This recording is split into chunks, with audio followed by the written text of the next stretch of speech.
Hello everyone, it's Democritou here, back with another video. Now, if you like financial literacy tips, internet marketing tips, and entrepreneur motivation, then you've come to the right place. You know what to do, make sure to like, follow, share, all that good stuff. Now, today we're going to be going over how everyone, including you, will end up using NFTs. NFTs explained for a complete beginner. Let's get into it. The world of crypto assets is no stranger to strong opinions or reactions. Fans of the technologies love it dearly, and doubters hate it with a fiery passion. Whether you love them or hate them, you can't deny that NFTs are the latest big thing. Many believe the widespread adoption of NFTs is not a matter of if, but a matter of when. But if NFTs are the future, what does the future look like? And what do they do in the first place? Good question, my friend, and that's why today we're going to be looking at how everyone will end up using NFTs. I think it's best if we address the elephant in the room. What is an NFT? If we want to understand the potential of NFTs, we must first talk about what they are. So, what is an NFT? Well, the term stands for non-fungible tokens, and they're units of data stored on digital ledgers, or what we know as blockchain technology. A minute ago, I have even more questions now. No worries, I'll explain it in even more detail. When something is fungible, it means it can be traded or replaced by another identical version of the same good. Money and stocks, for example, are fungible goods. You can have 100 bills of $1 and they'll all hold the same value, and the individual stock for a particular company are all worth the same. Following this idea of a fungible token would be one that shares the same value between other tokens of its kind, like cryptocurrencies. One Ethereum coin has the same value for all the holders. A non-fungible good, on the other hand, is one that is unique and irreplaceable. Things like trading cards, land, diamonds, and art. If you want to get fancy, you could say that nothing is fungible since everything is unique in its own way. Two $1 bills may have the same value, but they can have differences that make them unique. But for the sake of keeping things simple, I will be using the basic definition of non-fungible token, a token that is unique and irreplaceable. There is a type of cryptographic token that is associated with digital or physical assets.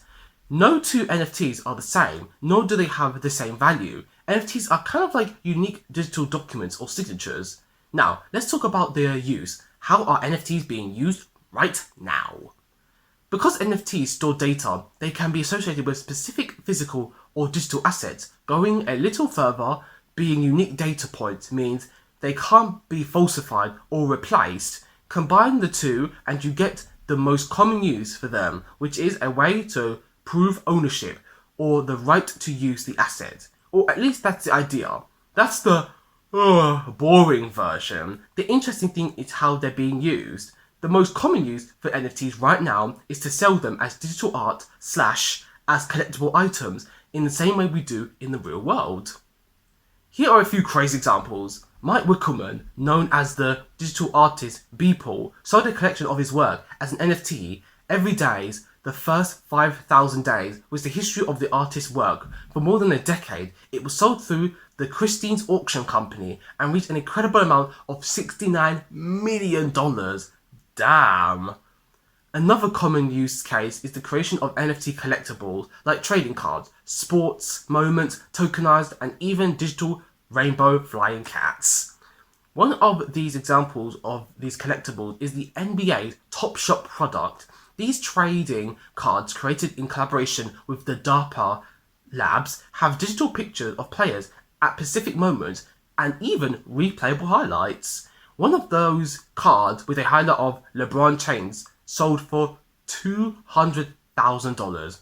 Wow, event ago, people making crazy money with weird JPEGs. How does this add to the future? Alright. I've got the groundwork out the way. Let's dive into the deep end of things. The future of NFTs.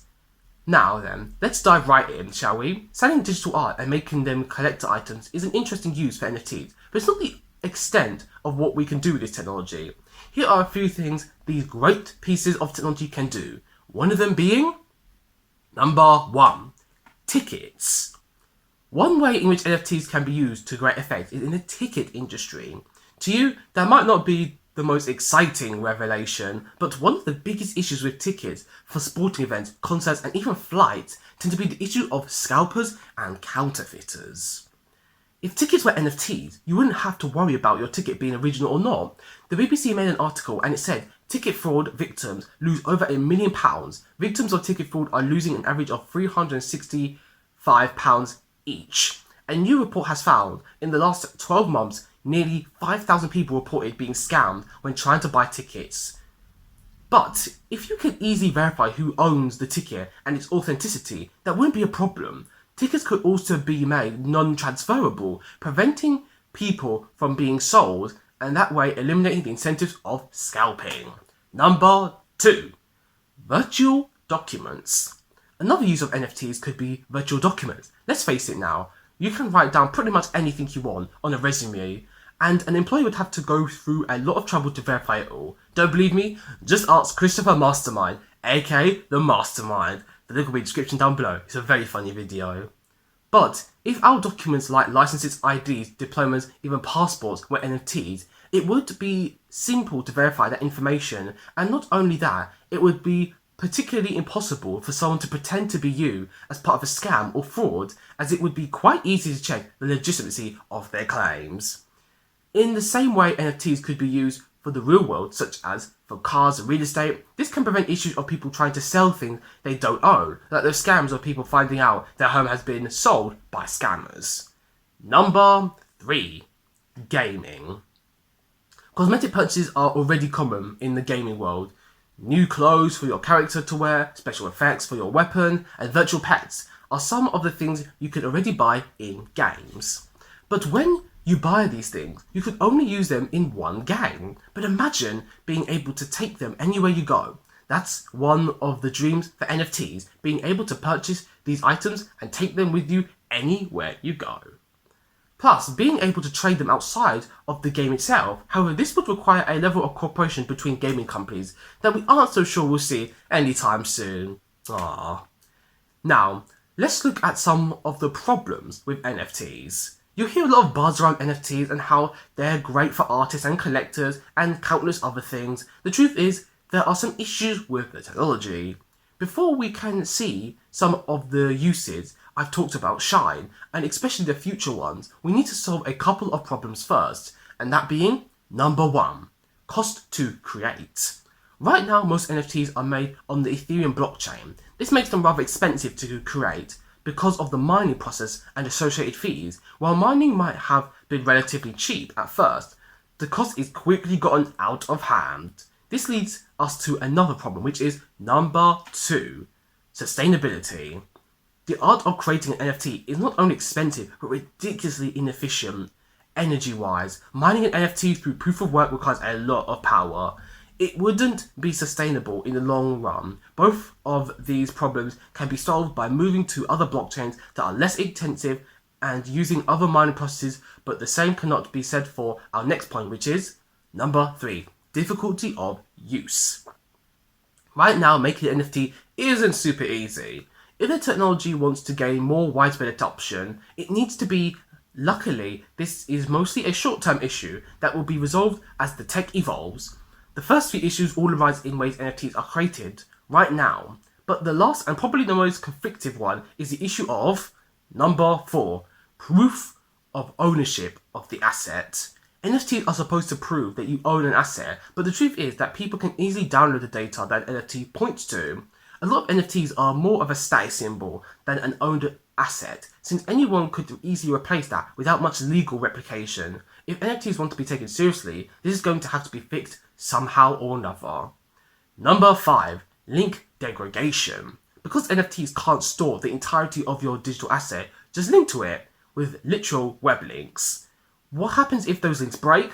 Well then, my friend, you own a very expensive Error 404 page. In conclusion, NFTs are interesting, if more than a little bit confusing. The potential of this technology is definitely something to keep an eye on, even if you're not interested in digital art galleries or collectibles. What we can't deny is that as the interest in crypto, the metaverse and the evolution of virtual spaces grows, so will adoption of NFTs. The technology isn't perfect, and there are some pain points to resolve before it can become what it claims to be. But with the constant push for big brands and industries, NFTs will inevitably become more widely adopted. Thank you for watching this video. I massively appreciate you taking the time out of your day to fill your brain with something that will inspire you to be more in life and give you the boost you need to keep pushing towards your hopes and dreams. If you like this video and want to see more, then please do me a tiny favour and follow me on whichever social media platform is best for you. All the social medias possible are in the description down below. Click on them, whichever one you want to follow, fine by me. By the way, this has been Event to Go. Thank you so much for watching, and I will see you next time.